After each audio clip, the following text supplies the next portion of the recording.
Hi friends, welcome back to my channel. నేను మీ హోతా అండి. ఇవాళ అయితే నేను మీకు చేసి చూపించబోతున్న కార్తీక మాసం స్పెషల్ వంటల్లో బెండకాయ కూర అయితే చేయబోతున్నాను. ఈ బెండకాయ కూర ఎలా చేస్తున్నానో ఏంటో ఒకసారి చూసి మీరు కూడా ట్రై చేసి.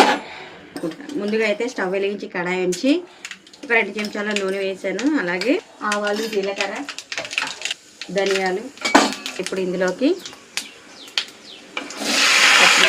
అలాగే కరివేపాకు, ఎండుమిర్చి కూడా వేసేస్తున్నాను. ఇవన్నీ బాగా మగ్గించి ఇందులోకి కాస్త ఇంగువ వేస్తున్నానండి. ఇంగువ మీకు ఆప్షనల్, చెప్పాను కదా ప్రతి దాంట్లోనే నేను వేస్తాను. మీరు కావాలంటే వేసుకోవచ్చు, లేదంటే లేదు. మగ్గిపోయాయండి. ఇప్పుడు ఇందులోకి బెండకాయ సిమ్లో పెట్టి మగ్గించేసుకుందాం. బెండకాయలు సగం మగ్గిన తర్వాత ఇప్పుడు మామిడికాయ, చింతపండు, టమాటా కూడా వేస్తున్నాం. అలా పైన ఉంచేసి మగ్గించేద్దాం. రుచికి తగినంత ఉప్పు, పసుపు వేసి మూత పెట్టి ఒక 10 నిమిషాలు ఉంచండి. ఇప్పుడు మనం దీన్ని కలిపేద్దాం.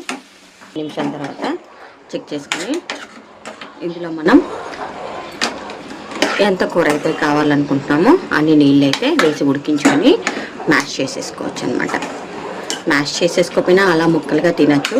బట్ నేనేంటంటే ఇందులో కొన్ని ముదురు బెండకాయలు వేసాను, అందువల్ల ఖచ్చితంగా మ్యాష్ అయితే చేసుకోక తప్పదనమాట. సో లేత బెండకాయలన్నిటినీ నేను ఫ్రై చేసేసి ముదురు బెండకాయలన్నిటినీ ఇలాగైతే కూర కింద కన్వర్ట్ అయితే చేశాను అనమాట. సో కావాల్సిన నీళ్ళు అయితే ఇప్పుడు మనం వేసేసుకుందాం. సో ఇప్పుడు మొత్తం హైలో పెట్టి ముక్క ఉడికేదాకా మగ్గించేసుకుందాం మూత పెట్టి.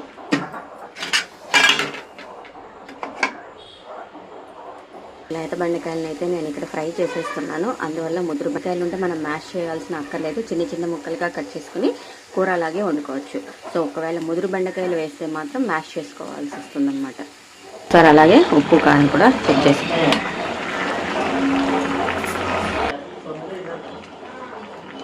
సో ముక్క ఉడికిపోయిందండి. ఇప్పుడు మనం నీరు వంపేసుకొని మ్యాషర్తో మ్యాష్ చేసేసుకుంటే నీళ్ళంతా వంపేసుకోవాలి. మ్యాషర్తో మ్యాష్ చేసుకుందాం.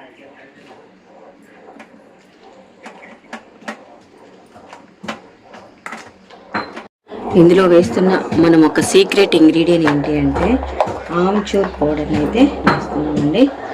ఇదిగోండి ఆమ్చూర్ పౌడరు.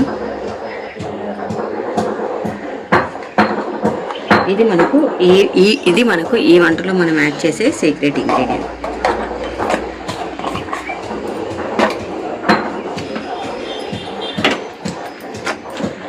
ఓకే, మ్యాష్ అయిపోయింది. ఇప్పుడు మనం ఆల్రెడీ తీసేసిన నీళ్ళు అయితే ఇందులో కలిపేసుకుందాం.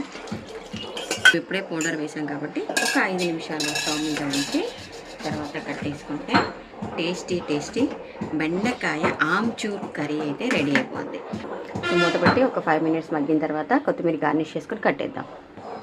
సో కూర అయితే ఉడికిపోయింది. కొత్తిమీర గార్నిష్ చేసేసుకొని స్టవ్. సో టేస్టీ బెండకాయ ఆమ్చూర్ కూర అయితే రెడీ అయిపోయిందండి. ఇప్పుడు ఈ కూరను మనం రాగి సంగటిలోను అలాగే అన్నంలో కూడా తినబోతున్నాం అనమాట. సో నేను చేస్తున్న రెసిపీస్ కనుక మీకు నచ్చినట్టయితే నా వీడియోస్ని లైక్ చేయండి, షేర్ చేయండి, కామెంట్ చేయండి అండ్ సబ్స్క్రైబ్ కూడా చేయండి. Thank you for watching friends. Bye.